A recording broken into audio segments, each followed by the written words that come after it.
Here children, some angles are marked on the board. So we are explaining acute angle, obtuse angle, straight angle, right angle. We talk about reflex and complete angle later on. Just the concept that how the child understands in the lower classes so that no confusion is left in his mind when he goes to higher classes. So here you have acute angle, you have the two lines and the angle which is less than 90. Now they should know what is 90.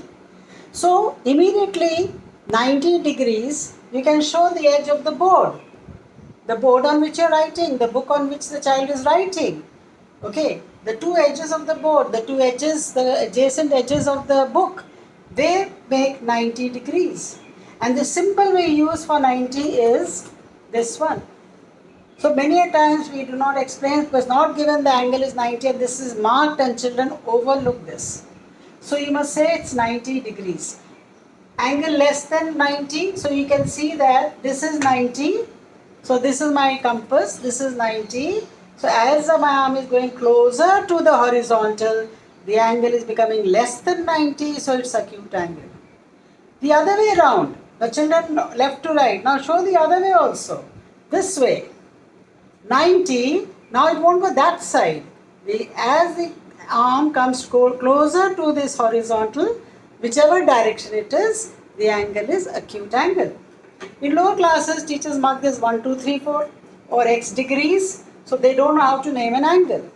As we go to 5th and 6th, they are supposed to write the arms as AO and OB, and the angle is AOB, which is angle x. That means the center alphabet is the vertex where the lines meet, where the point, vertex means the point where the lines meet.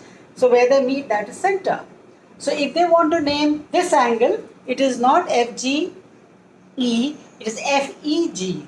Where is the point where the angle is being made? At E. So FEG, angle FEG, that is theta. The other, now theta, alpha, beta, gamma, these are all used in higher classes, how the angles can be named. Like unknown numbers XYZ, angles, unknown sides as length and breadth as L and B. Similarly, angles also, which we are unknown angles, we write theta, alpha, gamma, beta. But in the middle school, in the lower school, we write as XYZ. All that means the same. That clarification has to be made. And this is acute angle. What happens now? You see, I have given both sides. Sometimes the child understands this is acute. Here he gets confused, the direction. So you have to show the direction, left to right, right to left. Often they confuse with obtuse angle. Teachers writes always obtuse this, and we have a tendency to write like this. How many times we write obtuse like this except left-hand teachers? So the child should know both are obtuse. Not only this, all directions, obtuse. Okay, obtuse. So the directions you keep changing. You know what happens? We always show on one direction like this, A, B, C, or this or this. The child only knows that. But if it is vertically, up and down, or this way, if it is going like this, he doesn't know it's 90. He gets confused. What is this? He thinks it is acute angle. You know, you should say if it makes exactly and it's given it's 90 degrees perpendicular. Not given, then you have to find or the teacher will tell whether it's 90 or not 90. Or mark 90. If teacher says just figures are given in the lower classes, the teacher says mark 90. So that is obtuse angle. Here in the compass you show, as we are going like this, the angle is increasing. Here I can't show obtuse angle. So you will show in the clock. So when you say 3 o'clock, it's 90 degrees. Okay, when it is 3:45, it's 180 degrees. Or you say 3:45 or 2:45. When it comes to 0 of the needle, 12 of the needle, 6 of the needles, not 0, 12, 6, 3, 9. You can show that it makes 180 and 90s. And how many times it makes? That also is a question I am. How many times from 3 a.m. to 5 p.m. the clock makes 180 degrees? Okay, so every time the needles are alignment in straight line like this, this is called straight angle. So you can see this is 90, 90 plus 90 is 180. So you can show that 90 as the line goes closer and closer, obtuse angle is made. So you can show like this, the angle increases, all are obtuse angles, and once it comes, Q comes here, 90 plus 90 becomes 180. That is why a straight angle is 180. Okay, the other thing is, I was saying, how do they know? So naming an angle, single representation x or theta, or then we learn in higher classes by naming it with alphabets, and they should be capital alphabets. It is not angle ABC. This is wrong. It has to be angle. So the angles have to be made in capital alphabets.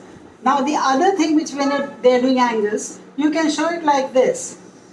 You can make a diagram like this and make a number of lines, say this and this, and ask the child, how many angles are there? How many are obtuse angles? How many are acute angles? You know, the best way to teach obtuse, acute, 90, straight angle is the arms of a clock. Or you have a demo of a model and you can just show the demonstration there. So here you can ask the child how many obtuse angles, how many angles are there. Here you see acute angle. Okay, and the complement, complete angle, roundabout. So what is complement? What is 360 minus acute? Will always be reflex. 360 degrees minus an acute angle. So by every time you make two lines meet, there will always be two angles made. That also should be the concept. If one is acute, the other is obtuse. So here you have, now the child has to know x is obtuse or y is obtuse. So if one is acute, obviously this is a straight angle, AOB is a straight line. Then if y is acute, x is obtuse. If this is 30 degrees, 180 minus straight angle.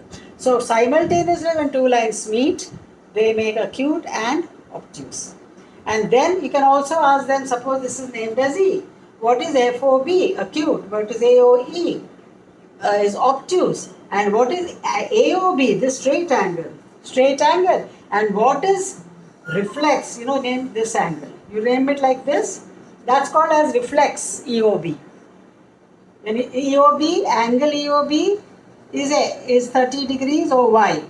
But if you want to say this angle which I marked and showing, the child has to write reflex angle EOB. And that's 360 minus 30. Okay, the concept of complete, and that's complete angle reflex. Our days we called angle rounder point. Nowadays it's called complete angle. Complete angle is 360 degrees. Now if I give now a little exercise given to the child, you can also see alphabets, English alphabets, capital alphabets. So give them the capital alphabets and say where all you can see 90 degrees. Like you see H. H, how many 90 degrees, how many straight angle. You know, when more pictures are given to the child in the third, fourth, fifth, they understand. So this is 90, this is 99. And 90 plus 90 is 180, that's why it's forming the straight arm of H. And that is why it's called a straight angle. So that is why straight angle is 180 degrees. Similarly, if you have, I give a sequence like this. Can you see the sequence in the board? A, E, F, H, I, K, L, M, N. Complete the alphabets. It's a very competitive question. Okay, you may be asked like this. You may be asked like this, right? So complete it. What is the question here? What is the trick behind it? All of these form acute angle, obtuse angle, or right angle, or straight angle. So you can see all of them. So you can see A, B is not there, curvature. B is not there. Unless I don't write B like this looks like 8. B, C are curved. D is curved. Then E, F, G is curved, curvature. All curvature, curved letters are removed because we don't have angles there. Okay. So you can see M, N, O is not there. Then P unless if I write like this, P, no Q. Then R, I don't write because R you write like this. We are not talking of this type of R. If the child writes like this, okay, fine. Okay, R, P, Q, M, N, O, P, Q, R. So if you want to write R, this R only. S, no, T, U, V, W, X, Y, Z. So these alphabets have acute angles, obtuse angles, right angles, straight angles. and simultaneously you can show reflex angle to the child, which the child does not understand fast. Like if you have, for example, say K, obtuse angle, acute angle, straight angle. If you remove this acute angle and the remaining angle, that becomes a reflex angle. M, this is acute angle, this is acute angle. Remaining, this is reflex angle. So reflex angle is generally hard to visualize by the child. What affects the eye is only the acute angle, 90 degrees. What I mean to say is, this is not like teaching maths, this is helping the children to understand, make maths more interesting by models, pictorial diagrams, and in real life situation, what is around you, make use of that. You can take a book, a page, you can see 90 degrees. Ask the child how many 90 degrees. You go. So many a times in construction, the child can make 60 degrees angle ABC. The 60 angle, this one, like this diagram. So B is acute angle. So B is acute angle, C is obtuse angle, A is acute angle. So if construction is how the child finds difficulty to make acute this side, a right-handed child, because acute angle generally makes like this. So for him, when he even is using a protractor, he doesn't know to use this 30 or this 30. That is very essential for a teacher to explain why the protractor has 0 to 180 this way and this way, clockwise and anti-clockwise. That is just to make the angle to the left of the point or to the right of the point. If I have to make acute angle this side, I have to use the 30 of this, and if I have to make it this side like this, I have to use the 30 of this. That also is very confusing for a child. So the direction, most of the time we write parallelogram, you make like this. How many make like this? Rarely. How many make like this? Rarely. So the children have to be taught, if I am doing a figure, what all ways I can show the child. So give them exercise. It's not that everything you write on the board. You teach something and give an exercise to see if he correlates his theory with his understanding and picture. So he correlates all of them. Okay, thank you.